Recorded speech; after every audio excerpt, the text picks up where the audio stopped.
I know, Mr. Chairman, the Weaponization Committee is holding a hearing today. What is that hearing about? And are you going to do anything about President Trump sitting in a courtroom all day long from this committee?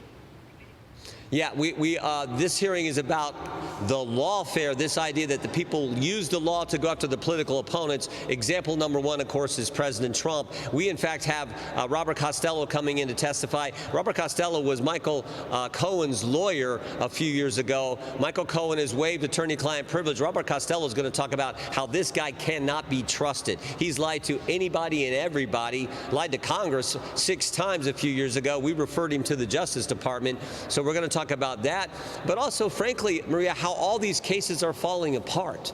I mean, you got Fani Willis' case where she pays her boyfriend. He uses taxpayer money to come to D.C. to meet with the January 6th committee, to meet with the White House, all in an effort to go after President Trump. That case is falling apart. You got Jack Smith last week. It was discovered that the order of the documents that he seized from Mar-a-Lago was altered.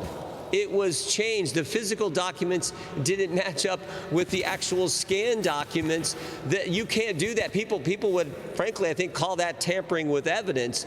And you think about the irony there. You got Jack Smith, who's charging President Trump with mishandling documents, actually mishandled documents himself. Yeah. So that case is a mess. And then, of course, up in New York, everyone sees this case is ridiculous. Michael Cohen is their star witness. Someone, Alvin Bragg, said, Alvin Bragg actually said he could not envision a scenario where he would indict President Trump and call Michael Cohen as a prosecution witness. Yeah. That's a direct quote from Alvin Bragg. And yet he did just that.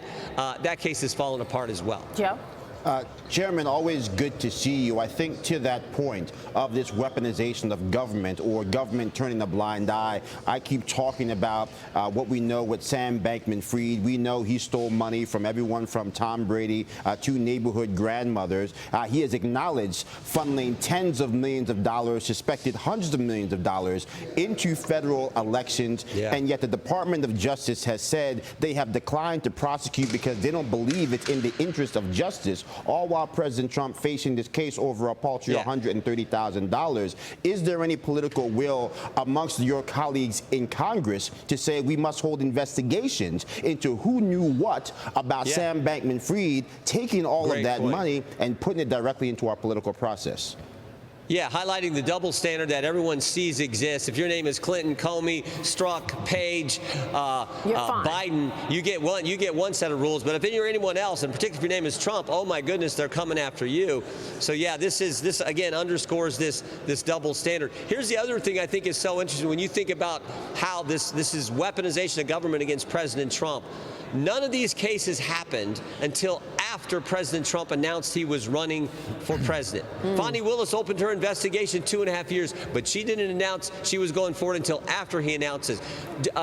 Merrick Garland doesn't name Jack Smith as the special counsel until 3 days after President Trump announces he's running for president. And the same with Alvin Bragg. He wasn't going to bring charges, but after President Trump announces, he brings this ridiculous case and goes 180 degrees from what he said he was going to do. It is all about politics, and that's what today's hearing is I think, going to work on pointing out. So was there coordination? Was there a conspiracy to take down Trump? Because we've talked a lot about Michael Colangelo. Great point. Having been at the DOJ and then going to work for Alvin Bragg as well. Are you investigating whether there's coordination?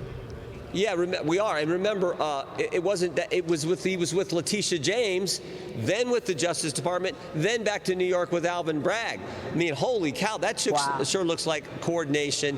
And then you got, as I said, Nathan Wade, Fani Willis's friend, coming to D.C., meeting with the January 6th committee, meeting with the White House, all in an effort to go after President Trump. Yeah. So this is all part of our investigation. Florida Congressman Corey Mills filing articles of impeachment against President Biden over potentially withholding weapons to Israel.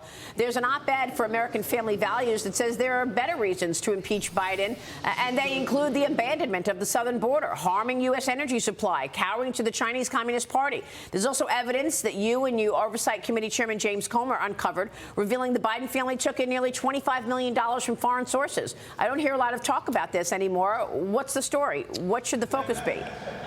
Well, no, we're still in the midst of our impeachment inquiry. We have a couple other witnesses we need to talk. We need to talk to the two guys at the Department of Justice, this Morgan and Daley. We're in a lawsuit about this, who were some of the key players in the Hunter Biden investigation, the David Weiss investigation of Hunter Biden. We want to talk with some of the other folks in that investigation as well. And then, frankly, I think all this kind of comes together.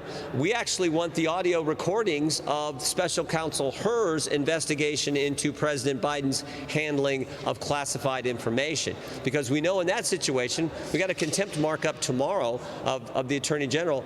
We know Special Counsel Hur told us that Joe Biden met the elements of the crime. He knowingly kept and knowingly disclosed, or actually disclosed, classified information. And we have motive. Page 231 of the report, Mr. Hur talks about Joe Biden had motivations for ignoring classified procedures because he was writing a book for which he got paid an $8 million advance. So we got an $8 million motive. He meets the elements of the crime, but he recommends not charging President Biden because he says he's a forgetful, elderly man. Yeah. Okay, fine, but give us all the evidence that you made that decision on. And that includes the audio tapes that you have of the interview with him and of the guy who wrote the ghostwriter who wrote the book, Mr. Zwanitzer.